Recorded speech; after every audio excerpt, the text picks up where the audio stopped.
লাল শাক আমরা অনেকভাবেই খেয়ে থাকি, কিন্তু একদম ভিন্ন পদ্ধতিতে তোমাদের সাথে একটা লাল শাকের রেসিপি শেয়ার করব। হ্যালো বন্ধুরা, আকাশ ডায়েরিতে সবাইকে স্বাগতম। যারা আমার চ্যানেলে নতুন আছো প্লিজ চ্যানেলটা সাবস্ক্রাইব করে পাশে থাকা বেল আইকনে ক্লিক করে দিও, তাহলে যখনই নতুন নতুন ভিডিও আপলোড দেবো সবার আগে পৌঁছে যাবে তোমাদের কাছে। আর ভিডিওতে একটা লাইক দিতে ভুলো না। তো প্রথমে আমি ডালের কিছু বড়ি ভেজে নেব।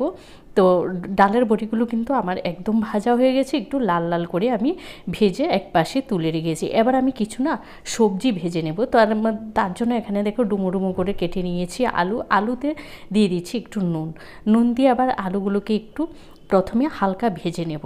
তারপরে এখানে নিয়েছি আমি শিম আর ফুলকপি, এগুলোকে আমি হালকা একটু জলে ভাপিয়ে নিয়েছি। তারপরে দিয়েছি একটু তোমার হলুদের গুঁড়া দিয়ে এগুলোকে হালকা করে একটা ভেজে নেব। খুব বেশি কিন্তু ভাজার প্রয়োজন নেই। শিম আলুটাকে আর ফুলকপি আমি আগেই কিন্তু একটু ভাপিয়ে নিয়েছি। অবশ্যই একটু ভাপিয়ে নেবে, কারণ শীতকালীন সব সবজি কিন্তু গ্যাসের প্রবলেম হয়। তাই তোমরা এগুলো যদি একটু ভাপিয়ে নাও তাহলে খাওয়ার পরে যে গ্যাসের প্রবণতাটা সেটা কিন্তু অনেকটাই কম দেখা যায়। এবার সবজিগুলোকে তুলে আমি দিয়ে দিচ্ছি চিংড়ি মাছ, কিছুটা পরিমাণে চিংড়ি মাছ দিয়ে চিংড়ি মাছগুলোকে কিন্তু আমি হালকা ভেজে নিয়েছি, খুব একটা কিন্তু এখানে ভাজবে না।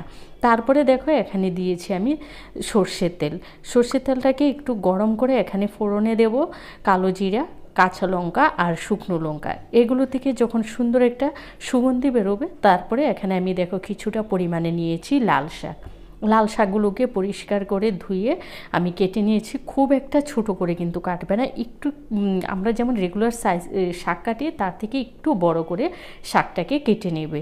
আর আমি এখানে শাকের যে কচি ডাঁট সেটা পর্যন্ত দিয়ে দিয়েছি। তারপরে দিয়েছি একটু হাফ চা চামচ চিনি, স্বাদ মতো নুন আর সামান্য একটু হলুদের গুঁড়া। চিনি দিলে কি হয়, শাকের রঙটা একদম যেমন আছে ঠিক তেমনই থাকবে। এবার ওই যে ভাজা সবজিগুলো ছিল সেগুলোকে একসাথে আমি দিয়ে দিয়েছি, কারণ সবজিগুলো কিন্তু একটু সেদ্ধ হতে টাইম লাগবে। আর লাল শাকটা কিন্তু খুব তাড়াতাড়ি সেদ্ধ হয়ে যাবে। আর কিছুই না, এখানে আমি 4 থেকে 5 মিনিটের মতো কষিয়ে নিয়েছি।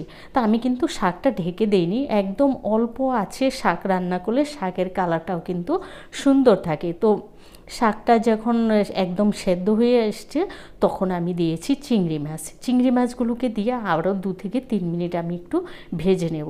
চিংড়ি মাছ দিয়ে 2 থেকে 3 মিনিট ভেজে এবার নামানোর আগে আমি দিয়ে দিচ্ছি ভাজা বড়িগুলো।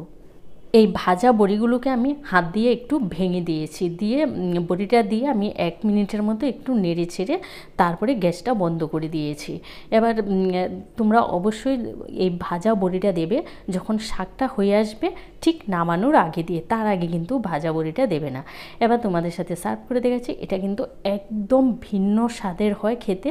তো এখানে কিন্তু পেঁয়াজ রসুন কিছুই ব্যবহার করবে না। আর যারা চিংড়ি মাছটা না খেয়ে নিরামিষ করতে চাও তারা কিন্তু চিংড়ি মাছটা স্কিপ করে দিতে পারো। স্বাদ কিন্তু দুটোই ভালো হয় খেতে, কারণ এটা নিরামিষ দিনও কিন্তু তোমরা রান্না করতে পারো। ভিডিওটা ভালো লাগলে লাইক কমেন্ট শেয়ার করতে ভুলো না। তোমাদের আত্মীয় স্বজন বন্ধুবান্ধব সবার সাথে বেশি বেশি করে শেয়ার করে দিও। ভালো থেকো, সুস্থ থেকো, আবারও দেখা হবে নতুন ভিডিও নিয়ে। আজকের মতো টাটা।